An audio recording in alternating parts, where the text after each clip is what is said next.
Hello everyone, welcome to my YouTube channel. जैसा कि आपको पता है, हमने लास्ट वीडियो में कूलम्ब्स लॉ डिस्कस किया था।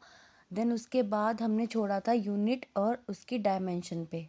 जो एप्सिलॉन नॉट हमने पढ़ा था, एप्सिलॉन नॉट यहाँ पे क्या था?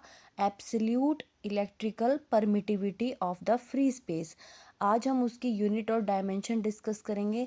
1 मार्क्स में पूछ लेते हैं इसको, यूनिट और डायमेंशन को।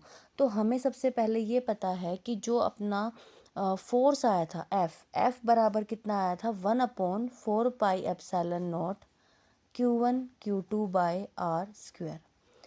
तो अब यहाँ से जब हम इसको हमें तो एप्सिलॉन नॉट की चाहिए ना, यूनिट और डायमेंशन।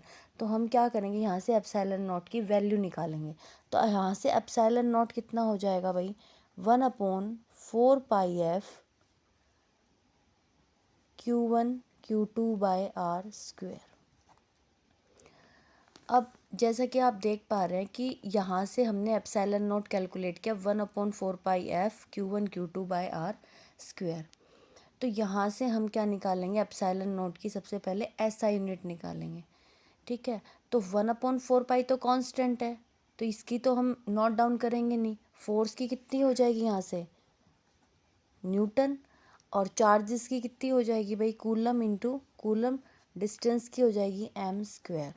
तो टोटल जो कॉम्बिनेशन बनेगा दैट इज कूलम स्क्वायर पर न्यूटन पर मीटर स्क्वायर। ये है इसकी एसआई यूनिट।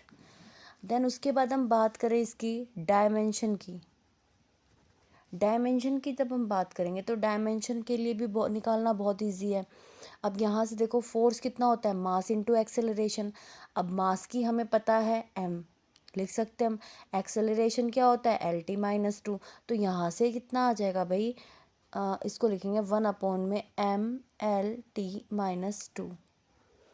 ठीक है, जिसको ये बिल्कुल या रटने की ज़रूरत नहीं है। फोर्स के लिए फोर्स का फॉर्मूला होता है मास इनटू एक्सेलरेशन, वहाँ से कैलकुलेट कर सकते हैं।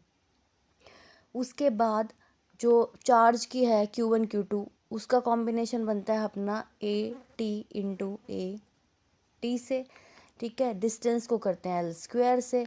जब इन सारे कॉम्बिनेशन को एक साथ लिखेंगे तो अपने पास बनेगा M-1L-3T4 और A²। ये हो गई डायमेंशन। ठीक है, उसके बाद एक एप्सिलॉन नॉट की वैल्यू है जो न्यूमेरिकल्स में सबसे ज़्यादा यूज़ होती है। वो कहाँ से निकल करके आई? हमें पता है K = 1/4 पाई एप्सिलॉन नॉट होता है। अब यहाँ से एप्सिलॉन नॉट कितना हो जाएगा भाई? 1/4 पाई K होता है। अब हमें 4 तो हमारे पास ठीक है, पाई भी पता है हमें, और K की वैल्यू भी कितनी होती है? K की वैल्यू भी हमें पता है, 9 × 10⁹ न्यूटन मीटर स्क्वायर पर कूलम स्क्वायर।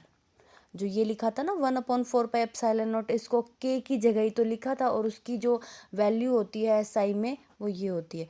ये वैल्यूज़ यहाँ पे पुट करेंगे तो जो टोटल वैल्यू निकल करके आएगी एप्सिलॉन नॉट की 8.85 × 10⁻⁻12 कूलम स्क्वायर पर न्यूटन पर मीटर स्क्वायर। ये वैल्यू किसकी आई है भाई? एप्सिलॉन नॉट की, जो न्यूमेरिकल्स में यूज़ होगा। और एक नोट इसमें मेंशन करेंगे, permittivity is a measure of how an electric field affect and is affected by a medium. Okay, एक बार दोबारा देखेंगे इसको। यूनिट डायमेंशन निकाली है, कूलम्स लॉ की हेल्प लेंगे, कूलम्स लॉ के फॉर्मूले से एप्सिलॉन नॉट निकालेंगे।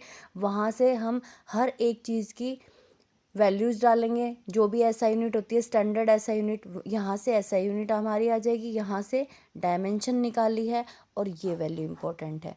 तो 3 रिजल्ट इंपॉर्टेंट है, this and this. Thank you.